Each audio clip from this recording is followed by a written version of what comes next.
नमस्कार, राज्यसभा टीवी की तरफ से आप सभी को गणतंत्र दिवस की हार्दिक शुभकामनाएं। मैं हूं आपके साथ प्रीति। आइए सुबह 9 बजे की खबरों की शुरुआत करते हैं हेडलाइंस के साथ। देश भर में 68वें गणतंत्र दिवस का जश्न। अबू धाबी के क्राउन प्रिंस की मौजूदगी में दुनिया देखेगी भारत की सैन्य शक्ति। परेड में पहली बार यूएई के 149 जवानों का दस्ता।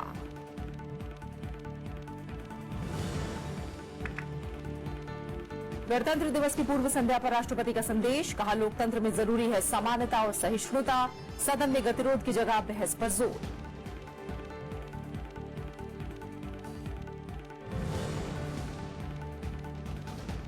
चुनावी राज्यों में उम्मीदवारों को मिले 24,000 की जगह 2 लाख रुपए निकालने की इजाजत। चुनाव आयोग की आरबीआई को चिट्ठी।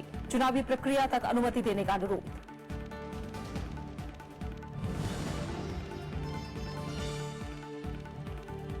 मेक्सिको सीमा पर दीवार बनाएगा अमेरिका। राष्ट्रपति डोनाल्ड ट्रंप ने आदेश पर किए दस्तखत। 7 मुस्लिम देशों से आने वाले लोगों को वीजा देने पर रोक की तैयारी।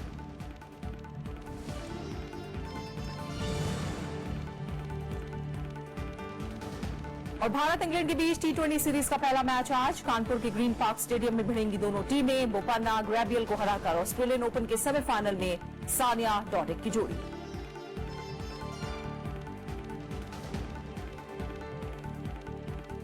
और सबसे पहले बात गणतंत्र दिवस की।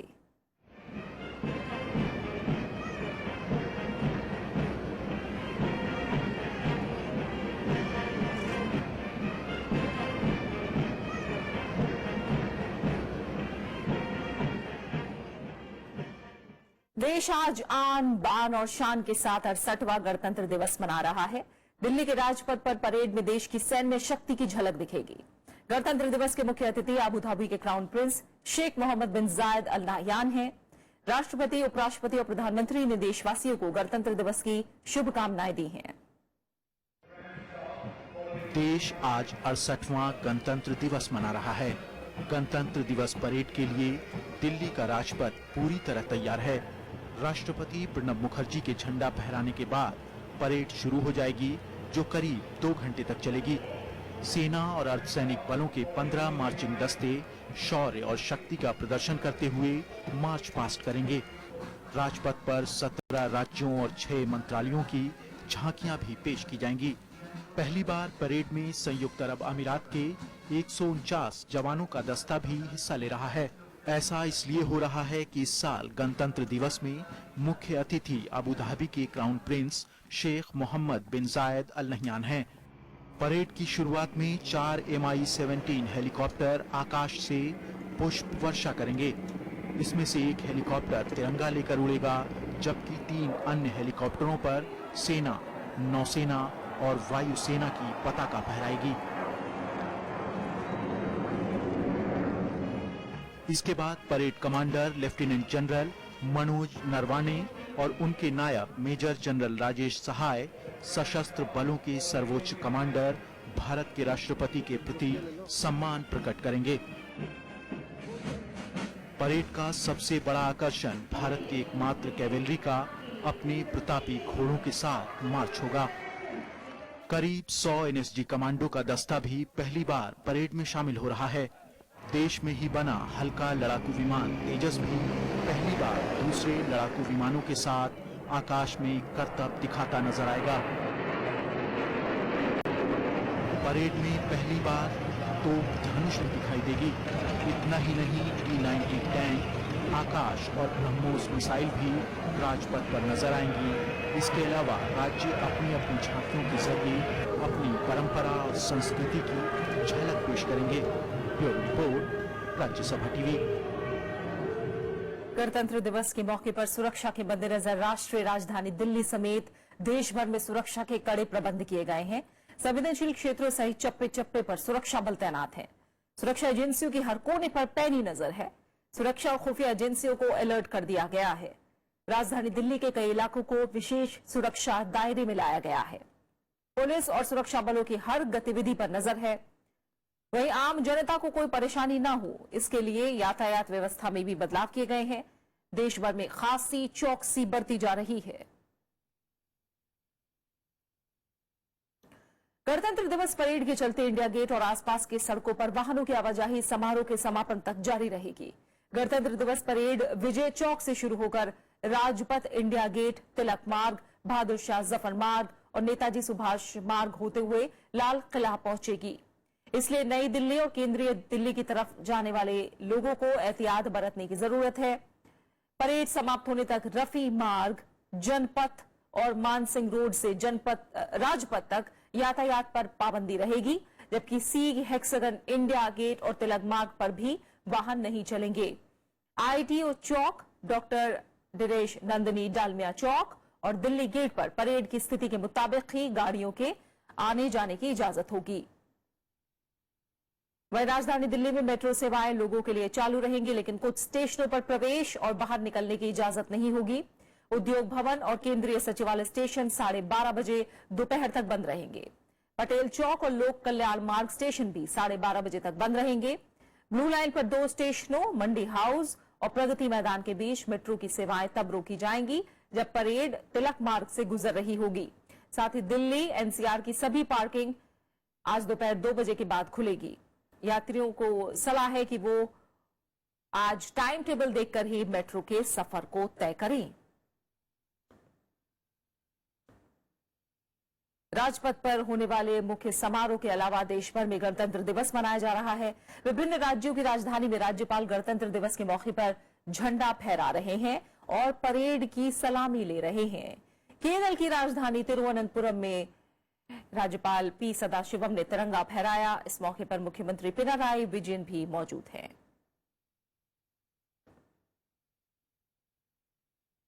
राज्यों के अलावा राजनीतिक दलों के मुख्यालयों और दफ्तरों में भी गणतंत्र दिवस मनाया जा रहा है। दिल्ली में बीजेपी मुख्यालय में पार्टी अध्यक्ष अमित शाह ने झंडा फहराया।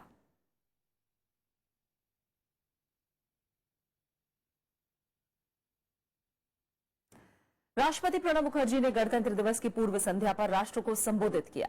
इस मौके पर उन्होंने देश की मौजूदा चुनौतियों और उपलब्धियों के बारे में बात की। उन्होंने संसद और विधानसभाओं में गतिरोध पर चिंता जताई। साथ ही भारतीय लोकतंत्र के विकास के लिए समानता और आपसी भाईचारे की अहमियत का जिक्र किया। राष्ट्रपति ने यह भी कहा कि नोटबंदी के फैसले से अर्थव्यवस्था में पारदर्शिता बढ़ेगी। 68वें गणतंत्र दिवस की पूर्व संध्या पर राष्ट्र के नाम संबोधन में राष्ट्रपति प्रणब मुखर्जी ने अर्थव्यवस्था की मौजूदा स्थिति के साथ अमन और शांति की बातें की। उन्होंने भारतीय लोकतंत्र के मौजूदा संकटों के प्रति आगाह भी कराया। राष्ट्रपति ने संसद और विधानसभाओं में गतिरोध पर चिंता जताई। Our legislatures lose sessions to disruptions when they should be debating and legislating on issues of importance. Collective efforts must be made to bring the focus back to debate, discussion and decision making. राष्ट्रपति ने कहा कि भारतीय परंपरा में असहिष्णुता की जगह नहीं है और हमारे लोकतंत्र के विकास के लिए समानता और आपसी भाईचारे की बड़ी अहमियत है। Our tradition has always celebrated the argumentative Indian, not the intolerant Indian. Multiple views, thoughts and philosophies have competed with each other peacefully for centuries in our country. A wise and discerning mind is necessary for democracy to flourish. More than the unison of ideas, a healthy democracy calls for conformity to the values of tolerance, patience and respect for others. राष्ट्रपति ने कहा कि वैश्विक चुनौतियों के बावजूद भारतीय अर्थव्यवस्था अच्छा प्रदर्शन कर रही है। उन्होंने कहा कि काले धन से लड़ने के लिए लागू की गई नोटबंदी का अच्छा असर होगा और डिजिटल भुगतान से भ्रष्टाचार पर लगाम लगेगी। Demonetization, while immobilizing black money and fighting corruption, may have led to temporary slowdown of economic activity. As more and more transactions become cashless, it will improve the transparency of the economy. The Digital India program is creating a knowledge economy through universal provision of digital infrastructures and platforms for cashless economic transactions. राष्ट्रपति ने कहा कि इस मौके पर हमें अपनी कमियों को पहचानना चाहिए।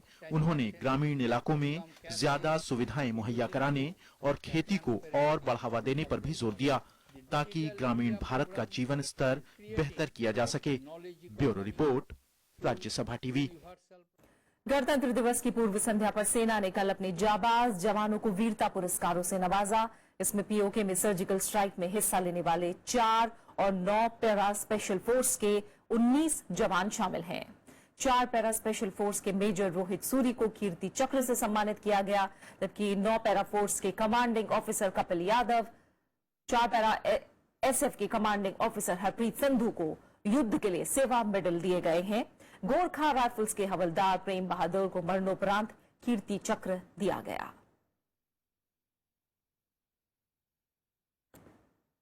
राष्ट्रीय वीरता पुरस्कार से सम्मानित बच्चों ने कल उपराष्ट्रपति मोहम्मद हामिद अंसारी से मुलाकात की। इस मौके पर उपराष्ट्रपति ने बच्चों के साहस और बहादुरी की तारीफ करते हुए उनका हौसला बढ़ाया। इस साल कुल 25 बच्चों को वीरता सम्मान के लिए चुना गया है। इसमें 4 बच्चों को मरणोपरांत ये अवार्ड दिया गया है। सम्मान पाने वाले बच्चों में 12 लड़कियां हैं। ये सभी बहादुर बच्चे आज गणतंत्र दिवस परेड में शामिल होंगे।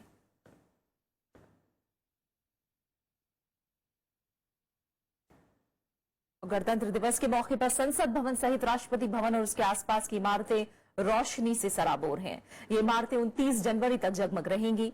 इसके अलावा पर्यटन मंत्रालय की ओर से लाल किले में 26 से 31 जनवरी तक भारत पर्व का आयोजन किया गया है। उधर दुबई की सबसे ऊंची इमारत बुर्ज खलीफा भी तिरंगे के रंगों में रंगी हुई है। अबू धाबी के क्राउन प्रिंस शेख मोहम्मद बिन जायद अल नहयान इस बार गणतंत्र दिवस समारोह के मुख्य मेहमान हैं। इसी के सम्मान में बुर्ज खलीफा को तिरंगे के रंगों से रोशन किया गया है।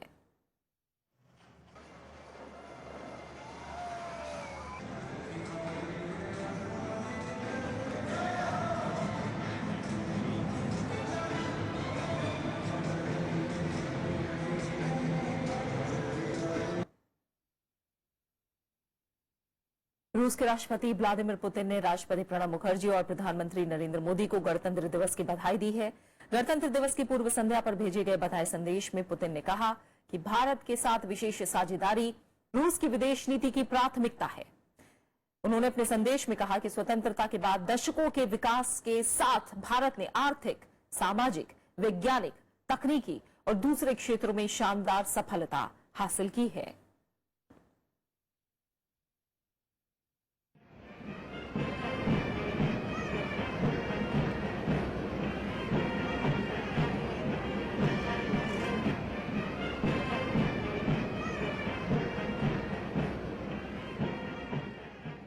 और बात कुछ और अहम खबरों की। भारत संयुक्त अरब अमीरात के बीच कल रक्षा, नौवहन समेत 14 करार हुए। दोनों देश द्विपक्षीय संबंधों को बढ़ाने के लिए व्यापक रणनीतिक साझेदारी पर भी सहमत हुए हैं।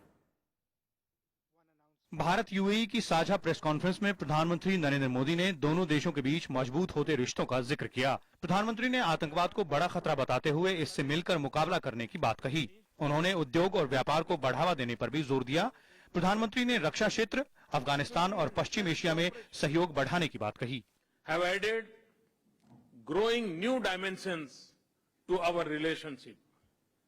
We have agreed to expand our useful cooperation in the field of defense to new areas, including in the maritime domain. प्रधानमंत्री नरेंद्र मोदी और अबू धाबी के क्राउन प्रिंस शेख मोहम्मद बिन जायद अल नायान की मौजूदगी में 14 करार हुए।